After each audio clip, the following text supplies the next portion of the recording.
सुप्रभात। मैं हूं जगेंद्र राणा और आज हमारी आध्यात्मिक चर्चा का विषय है पीर की खिदमत। पीर की खिदमत।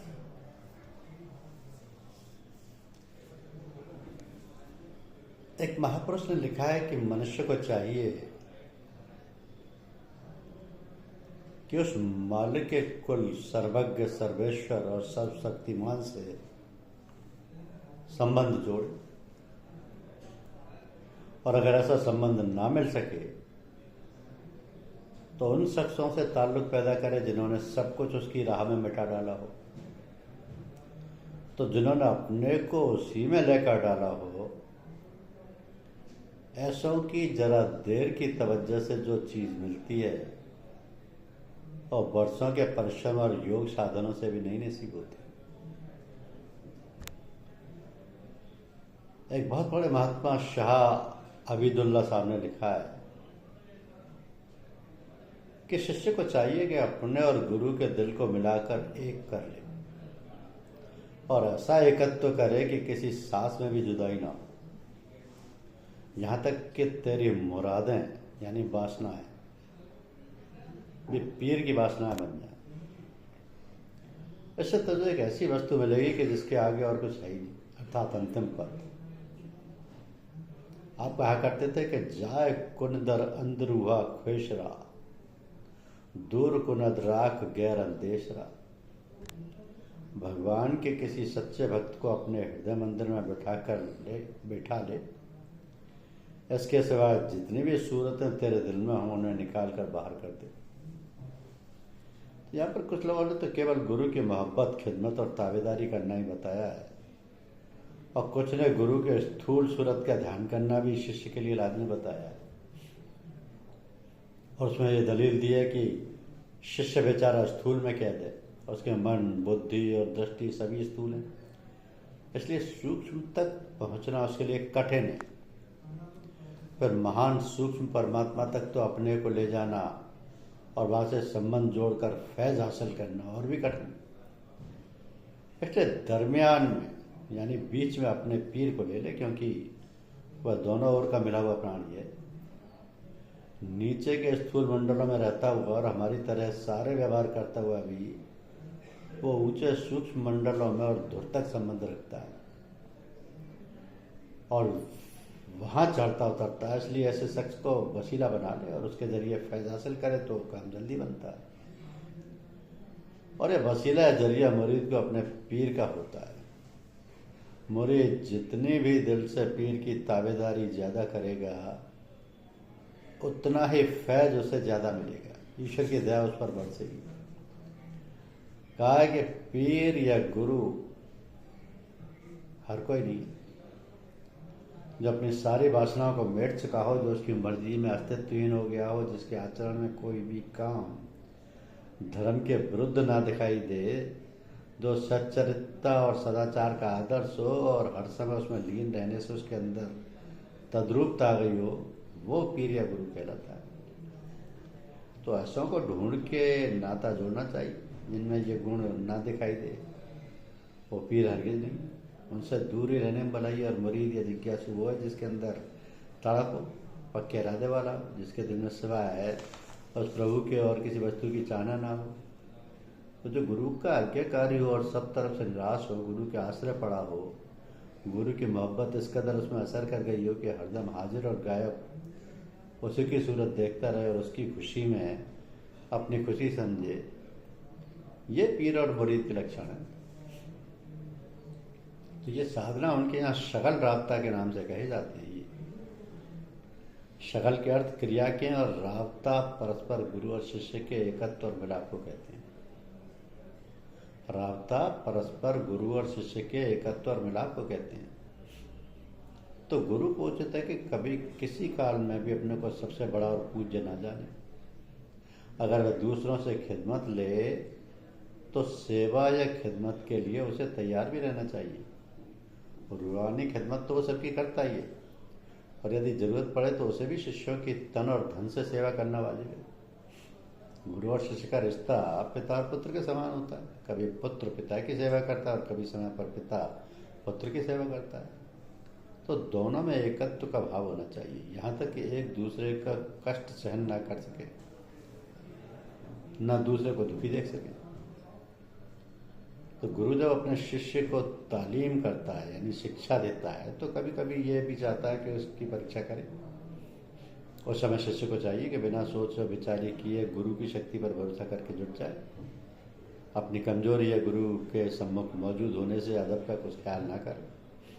कमजोरी का इसलिए कि जब गुरु से कनेक्शन है और वहाँ से शक्ति की धार चली आ रही है, तो फिर काम पूरा ना होने का कौन सा कारण हो सकता है। तुम तो केवल निमित्त रहे, काम तो वही शक्ति करेगी। और अदब असली यही है कि अच्छा बुरा जो कुछ हुक्म दे उसका बिना आगे पीछा विचार के करने लगे। ऐसा करने पर गुरु प्रसन्न होता है और प्रेम करने लगता है। तो कुछ फकीरों में या साधकों में ऐसी आदतें देखी जाती हैं कि जब कोई अपने से कमज़ोर आदमी उनके सामने आता है तो सारी हालत आत्मावस्था उसकी खींच लेते हैं और उसे खाली करके छोड़ देते हैं। उस वक्त मुरीद को चाहिए कि वो अपने गुरु की तरफ मुतवज्जह यानी झुक जाए, अपने को ये समझे कि मैं नहीं बल्कि गुरु है। ऐसा करने पर उसकी भेजी हुई शक्ति लौटकर उसी पर जा गिरेगी और उसे ही नुकसान पहुंचाएगी। तो जो शिष्य किसी दूसरे के सम्मुख जाते हुए अपने गुरु को नहीं भूलते, उनकी सूरत का ख्याल बराबर रखते हैं, उन्हें कोई नुकसान नहीं पड़ता। और ऊंचे दर्जे वाले सच्चे फकीर तो ऐसे मुर्शिदों को देखकर बड़े प्रसन्न होते हैं, अपनी ओर से कुछ ना कुछ उससे बख्शते हैं। ऐसे बख्शीश चाहे तो उसी को दे दे या गुप्त रूप से उसके गुरु के पास भेज दे और उनकी मार्फत मिले। तो कहा कि शेख नेक रोज बुखारी अपने गुरु के बड़े प्यारे मुरीद शिष्य थे। वहीं पर अमीर बुरहान नाम के एक दूसरे मगर बड़ी शक्तिशाली फकीर रहते थे। वो कहते हैं कि मैं जब कभी अमीर बुरहान से मिलता तो वह हमेशा अपनी अंदरूनी कशिश यानी आकर्षण शक्ति से मेरे आंतरिक आनंद को छीन लेते और मुझे कोरा करके छोड़ देते। जब कई बार ऐसा हुआ तो एक दिन शिकायत करने अपने पीर के पास गया। मुझे देखते ही पहले से बोल उठे, क्या अमीर बुरहान की शिकायत करने आए हो? मैंने कहा हाँ। कहने लगे, जब कभी वह तुम्हें छेड़े तो तुम मेरा ध्यान करके लगना समझना कि मैं नहीं वही है। मैं ये शिक्षा लेकर एक दिन फिर उनके पास पहुंचा। उन्होंने अपनी आदत के अनुसार चाहा कि मेरे अंदर तसर्रुफ करें। मैंने दिल में हजरत ख्वाजा का ख्याल किया और ये विश्वास करके बैठ गया कि मैं नहीं बल्कि ख्वाजा साहब ही बैठे। थोड़ी देर में अमीर बुरहान बेहोश होकर गिर पड़े। जिन लोगों ने साधना मार्ग में कदम नहीं रखा, जिन्होंने सच्चे और समर्थ सत महापुरुषों की संगति नहीं उठाई, वो इस प्रकार की बातों का ढकोसला समझेंगे। मगर अभ्यासियों पर ऐसे अवसर आते रहते हैं। कभी कभी प्रतिष्ठा या मान के भूखे व रागद्वेष में फंसे हुए साधु या फकीर ऐसी हरकतें करते देखे जाते हैं। वो हमेशा अपने से कमजोर पर ही हमला करते हैं और अपनी संकल्प शक्ति से दूसरे साधक की आंतरिक दशा छन्न कर देते हैं। इसलिए अभ्यासियों का यही कर्तव्य है कि जहाँ तक मुमकिन हो किसी साधु या योगी से ना मिले। जो सबक गुरु से मिला उसी को पूरे करने का प्रयत्न में लगे रहे। एक की बात सुनने, एक ही साधन पकड़ने और एक ही रास्ते पर चलने से लाभ मिलता है। ठौठ और भटकने से कभी उसकी राह पर चलने से सिवाय समय बर्बाद करने के कुछ नतीजा नहीं मिलता। इसलिए सबसे दूर रहकर अपना काम करें। हाँ, ऐसा कोई तुम्हारे घर पर आ जाए तो भूखा नंगा हो तो उसकी सेवा कर दो, उसकी खातिर करो, पर रूहानियत के विषय में उससे कोई बात ना करो और ना कुछ उससे चाहो। अगर मजबूरी से कहीं जाना पड़े तो जब तक उसके सम्मुख रहो या तो अपने को गुरु रूप ही समझते रहो, अथवा ऐसा दृढ़ विश्वास कर लो कि हमारे और उनके बीच में गुरु खड़े हैं। इससे पर कोई भय नहीं रहता। यह ऐसे नीच काम उच्च कोटि के महापुरुष नहीं करते, बल्कि वे लोग करते हैं जो बीच के हैं। अभ्यास से शक्तियाँ बढ़ा ली हैं, मगर मान प्रशंसा के दायरे में वह ऊँचे नहीं हो पाए। माया की बुलबुलैया में फंसे हुए हैं। सेवा लेने या अपनी शक्ति दिखाने की नीयत से ऐसा कौतुक किया करते हैं। परंतु ये पहचान कर लेना कि यह मनुष्य किस दर्जे का है, खेल नहीं है। बिना व्यवहार किए धोखा हो सकता है। हमारे कई साधक इस तरीके के नुकसान उठा चुके हैं। इससे दूर रहने में ही भलाई है। घर रहो और अपना काम करो, यही सबसे उत्तम संजीवनी बूटी है। उन्हें कोई आवश्यकता हो तो सामर्थ्य पर उनकी सेवा कर दो, ये तो धर्म है। और हृदय का झुकाव उधर मत न दो और ना उनकी सूरत दिल में बसने दो। ना उनसे कोई चाहना करो, जो कुछ मांगना हो अपने गुरु से मांगो, यही साधक का धर्म है। दूसरे की ओर चित्त जाते ही गुरु घृणा करने लगता है और उसे व्याभिचारी समझने लगता है। फिर वह न उधर का रहता है न उधर का, इसलिए होशियार रहना चाहिए। अगर किसी ऐसे महात्मा के पास जाने की गुरु आज्ञा देता है तो बेखट के जाना चाहिए, उसमें कोई हानि नहीं, कोई हानि हो नहीं सकती, लाभ ही लाभ है। परम संत कबीर साहब कहते हैं कि गुरु मर्याद न भक्ति पुण्य, नहीं पिब का अधिकार, कहे कबीर व्यभिचारिणी नित नित नया भरता। पतिव्रता पति को भजे, पति भज धरे विश्वास, आन दिशा चितवे नहीं सदा पिए की आस। सत्संग के अर्थ उन लोगों के पास बैठना है कि जिन्होंने सत्पुरुष को प्राप्त कर लिया है और जो शत्रु बन गए। तो ऐसों की ज़्यादा सोबत मिलेगी उतनी शीघ्र से उन्नति होगी। ये जरूरी नहीं कि वह जिस समय बात कर रहे हो तभी वहाँ बैठो, फिर उठ के चल दो। अगर वे खामोश बैठे हैं तो तुम भी और खामोश अदब से वहीं बैठ जाओ बिना उनकी मर्जी के। उन्हें मत छेड़ो।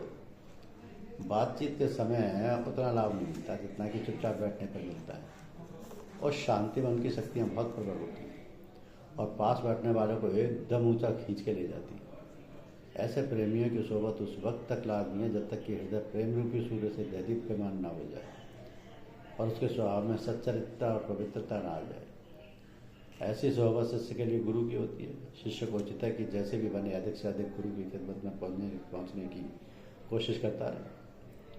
इससे उसे इतना लाभ मिलेगा जो कठिन तप के द्वारा भी संभव है ना मिल सके। तो कहा है कि जो अंतिम पद को प्राप्त कर चुके हैं, जो उससे मिलके एक हो रहे हैं, ऐसों की दम भर की सोबत से भी जो हासिल होता है वो वर्षों के अभ्यास व समाधि से भी नसीब नहीं होता। तो साधक को अपने गुरु का दर्शन रोजाना कई बार करना चाहिए।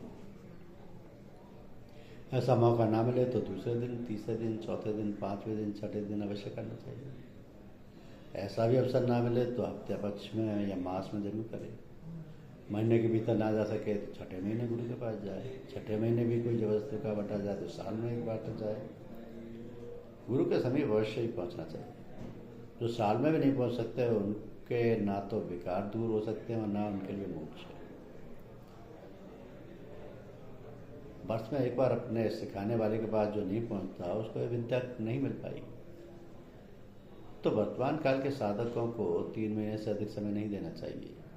पिछले लोग सीधे और सच्चे होते थे। वातावरण विशुद्धता इसलिए संभव है कि 1 वर्ष तक अपने को संभाले रहते हों। आज ये दशा देखी जाती है कि अभ्यासी जो असर गुरु से ले जाता है वो 1 मास तक ही ठहरता है। दूसरे मास में उसमें ह्रास होना आरंभ हो जाता है और तीसरे में समाप्त हो जाता है।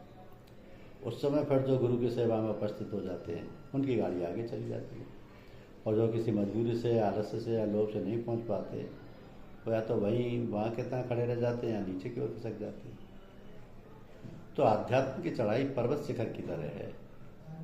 जीव नीचे खड़ा है, गुरु की आत्मशक्ति की कोशिश से वो ऊपर चढ़ता है।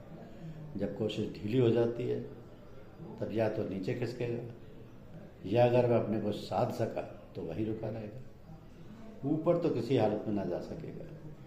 इसलिए साधक का फर्ज है कि जल्दी जल्दी गुरु के समीप पहुंचकर उसकी आकर्षण शक्ति को अपने अंदर बढ़ता रहे। जब जरा अपने अंदर कमजोरी दिखे, जब अपना पांव लड़खड़ाता दिखाई दे, भाग के गुरु की सेवा में जाए और उसकी शक्तियों को जितनी सामर्थ्य रखता हो खींच के अपने में भरे।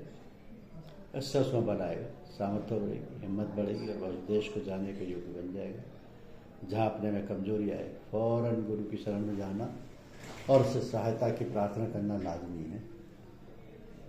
मुँह से कह के मांगना कोई अर्थ नहीं रखता। दिल से सवाल करो, मुख प्रार्थना करते हो अपनी संकल्प शक्ति को एक ठोकर उसमें लगाओ, देखो उसका क्या असर होता है। जब तक अमृत जल पीने को तुम्हें ना मिले, तुम्हारी तपन ना बुझे, तब तक बार बार यही प्रयत्न करते रहो। देखोगे कि थोड़ी देर में यहीं से स्रोत फूट निकला है और उसमें से प्रेम पीयूष की आकर्षणीय शांति धारा प्रवाहित हो रही है। तो गुरु की इस विद्युत शक्ति को तुम जितना अपने अंदर लेकर भर सकते हो भर लो। यही वो वस्तु है जो निज धाम में पहुंचाती है और मोक्ष देती है।